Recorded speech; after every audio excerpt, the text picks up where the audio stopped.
Hey, what's up, everybody? This is Charles. I want to welcome you guys to another episode of the Dreamerspro Show, where we cover everything from sports, hot topics, classic debates, entertainment, and where we give you guys a first perspective on things and how we see them. And in today's episode, the topic is, has the NBA tried to sabotage the Los Angeles Clippers, or secretly tried to sabotage the Los Angeles Clippers? So that's the topic I want to get into in today's video. But before we get into that, I want you guys to please make sure you go ahead and hit the like button, hit the subscribe button, hit the notification bell to be notified whenever we drop our content. Also, be sure to check out our premium platform that we're launching next week, which we're really excited about, and also be sure to check out our website, Dreamerspro.com, which is coming out at the end of this month. So anyway, let me get into this topic right here, okay? And this idea came to me kind of late last night, right? Because I was just thinking, I was watching the game between the Clippers and the Suns, which we're going to cover in another video, so you guys have to bear with me. And again, it all depends when you guys are seeing these videos and how you're seeing these videos. But anyway, I was covering that game yesterday, and I was thinking about some things as the Clippers were trying to fight their way to win that game, which they ultimately did, right? And going into this season, you know, in the NBA, they like to have storylines. Every year there's a storyline. Last season, it was the Battle of LA. That was one of the storylines. Another storyline was, could Giannis Antetokounmpo go back-to-back and go back-to-back and win his regular season MVPs? Then you had the Zion Williamson story. That was another story. And so the league tries to create all of these different narratives, right? But after the Clippers went into the playoffs, after they blew that 3-1 lead, right? Because remember, the NBA builds up these different teams. They build up the hype to make their product more exciting. After they went up there and blew that 3-1 lead, right? We all knew that they needed to redeem themselves, including me. I was one of the people that came down really, really hard on that team after they blew that lead, because they had no business losing that series, right? Especially after you go up 3-1, you got to close out that team. There's just no way you can allow that series to get away from you. But nevertheless, they did. The Lakers held up their end of the bargain. They went to the Western Conference Finals, ultimately going to the NBA Finals, where they won it all, right? They won it all, and the Clippers became the laughingstock. Paul George turned into like public enemy number one. Everything Paul George said from that point forward, people just completely, ripped him apart. It started off with his comments about how he said we were not expected to win. Now, that I did not agree with, and I also said that he should not have said that. There's no way you go out there and say you were not expected to win with all that hype, the team going out there, getting all these great players, and really making it known to the world that they're going to go out there and try to win this championship, and then you go out there and you don't win, and you say no one expected us to win. That was something I completely disagreed with him about. But then, as the offseason was going on, he appeared on the All the Smoke podcast, and then he just started to give his general thoughts on things, and people were still ripping him apart. Kawhi Leonard, on the other hand, the whole entire media started psychoanalyzing Kawhi Leonard. Is there something wrong with him? Does he have, can he not express himself? Is he like, they stopped just short of calling him like a mute. Like, does he not talk? And Stephen A. Smith and all these other guys, Kawhi Leonard needs to, really modify his leadership and do more, and he's not been worth it, and all these different things. Meanwhile, at the same time, hyping up a lot of players that haven't accomplished half of the things that Kawhi Leonard has accomplished in the playoffs. But still, they were coming down on him, and everything was kind of being taken out of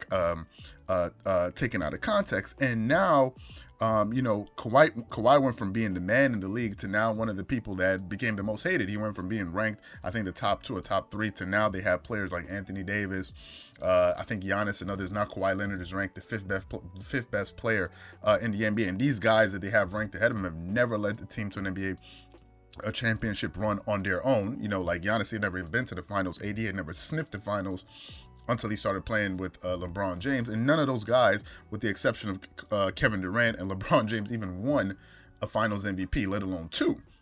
Right? So all of these different things were being said, and I'm sure that the media controls these narratives, and Nick Wrights and Shannon Sharps and these of the world were really making a concerted effort to really go out there and really come at the Clippers. Shannon Sharp, because he's an avid LeBron James fan, and Nick Wright is an avid LeBron James fan, so they always have sort of a dog in the race. They're always going to come after whoever they feel could possibly take the place of LeBron James or be considered the best player in the world if it's not him. Then the season started, and the Clippers had a lot to prove this season, like a lot. Going into this season, they had to make up, and the NBA started them off playing 2 important teams. The first team was the Los Angeles Lakers, which was the team that they were supposed to go out there and meet in Western Conference Finals, which they didn't. who are now the current NBA champions, and then the Denver Nuggets on Christmas Day, who was a team that knocked them out of the finals and stopped them from being able to do that in the first place. So they went out there on opening night, and they beat the Lakers. And I even thought that the Lakers would win because I thought they had the momentum, experience, and all these different things working in their favor. Clippers went out there and won that game, right? Some people said maybe the Lakers were in a malaise. They were celebrating their championship, so maybe their minds wasn't in it. Fine. They went out there and beat the Lakers. Wasn't much made about that. Then they went out there and beat the Denver Nuggets, which was the team that knocked them out of the playoffs, and they beat them pretty decisively, right? They beat that team, and I thought the media would react in a way like, okay, the Clippers are back, they're doing their thing. Nothing like that. Then they went out there and lost to the Dallas Mavericks by 50 points. The worst franchise loss in the history of that franchise, and they were down like by 51 points by halftime. Never seen anything like that in the NBA, right? And boy, oh boy, did they come down on Kawhi Leonard and the Clippers. Oh, you see, I told you these guys were a fluke. These guys weren't really that good. What's going on with them? Kendrick Perkins and all these guys going off on them, right? They lost that game. Then about a night or two later, or maybe the following night, the Miami Heat get blown up by 47 points. The Miami Heat, who actually went to the NBA Finals, got blown up by 47 points by the Milwaukee Bucks. Never even made the news. When they did talk about that thing, they just touched on it and brushed over it, right? And I was saying to myself, but the Miami Heat just lost by 50 points too. Why aren't they making such a big deal out of it? This is a team that went to the NBA Finals, right? Why isn't the media coming down on them? I thought we were having fair coverage. They didn't do that. Then the Clippers went out there to beat the Blazers. Then they lost to the Jazz, and then they beat the Suns. Then I looked at their starting schedule, and I realized that the Clippers have had the toughest schedule to start off the season with.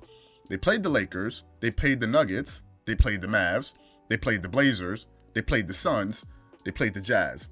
All 6 of those teams are most likely going to be playoff teams. 5 of them for sure.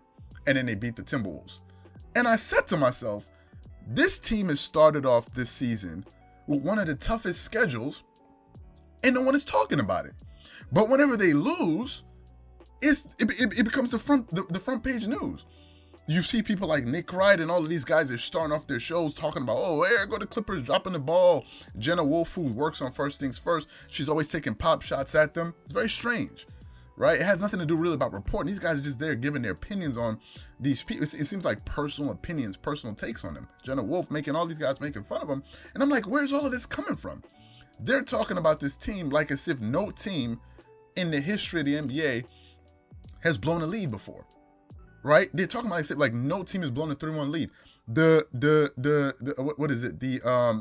Golden State Warriors blew a lead in the finals, right? Other teams have blown leads in I don't hear people talking about them whether or not they're great or counting or whether or not some of these players on the team will be all-time greats and all. I never hear any of that. But whenever this team starts to lose and underperforms, no one talks. It becomes front page news. But whenever they do well, people just kind of brush over it. And it's like as if the media is waiting for this team to do bad. Now, some people may say, hey, listen, man, you're a homer. It's because you're a Clippers fan. And this, I said it before, I'll say it again. I'm a Kawhi Leonard fan, so I support the Clippers. However, I think it's weird. If you guys are going to come down on the team for losing, then why don't they celebrate them when they win in a big way? Is it that they're only waiting for them to lose? Is that what this thing has turned into? Like, okay, whenever they lose, then, all of a sudden, this team doesn't know what they're doing. But look at their schedule. They're beating really good teams, and they lost to some good teams with the exception of the blowout against the Dallas Mavericks. That was the only embarrassing loss. Even the game that they lost to Utah by 6 points, they were down, I think, 20-plus points at one point. They came back and they kept it close. I'm sure a lot of people, if they had lost to the Phoenix Suns, they'd be, oh, I told you, da-da-da-da-da. But the same people, if they beat the Suns, these people go back under their rock. They hide and no one says anything about it. And to me, I think it's pretty weird. And I think the league is waiting. The only thing that these media heads in the league is waiting for is when the Clippers get embarrassed. But whenever they do good, no one talks about it. It's never the front page news, nothing like that. And some people have the audacity to come to my channel and ask, well, why are you always talking about the Clippers? Where else are you going to see people talking about them? Where else? When they do good, when they beat good teams, it's not going to be on Undisputed. It's not going to be the headline news on ESPN First Take. So if I talk about it here, why is it an issue? Or is it that you want ESPN, First Take, all of these other channels to talk about just the team you want to talk about, no one else to talk about what they want to talk about? The world doesn't work that way. A lot of you guys that don't enjoy the content but yet come to the channel every day, banging on the keyboard, just don't watch. Like, some people are so emotional about what's all of these emotions for? And it's usually guys. They get their feelings up into a bunch and, oh, you're saying it. Like, don't watch. If it bothers you that much, don't watch. It's like watching a TV show that you hate, but you keep watching it. Then that makes you the fool. It's not the show, it's you, because you keep watching it. No one is forcing you to watch these videos or watch things about it, but yet and still you do, and you still complain. And like, I don't understand it. But anyway, what I want to know from you guys is, do you think that there's something very strange going on with the Clippers? And all of this seems to be a little bit calculated. Whatever you guys think, please leave your thoughts and comments in the comment section below. Again, if you enjoyed the video, please make sure you go ahead and hit the like button, hit the subscribe button, hit the notification bell to be notified whenever we drop our content. Once again, this is Charles here from Dreamerspro. Wishing you guys an amazing day and catch you guys on the next episode. Peace.